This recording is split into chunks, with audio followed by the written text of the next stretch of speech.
Hi everyone, here we've got OnePlus 8T and let me show you how to enable OTG connection on this device. So first of all, let's open the list of apps and find the settings. Now let's scroll down and tap on the system, and as you can see here we've got the OTG storage option. Now it is turned off. In order to turn it on, just tap on the switcher. And from now on, this option is activated.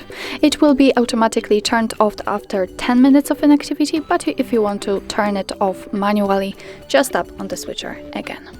So that's all. This is how to enable OTG connection in your OnePlus 8T. Thank you so much for watching, and if you find that this video was helpful, please hit the subscribe button and leave the thumbs up.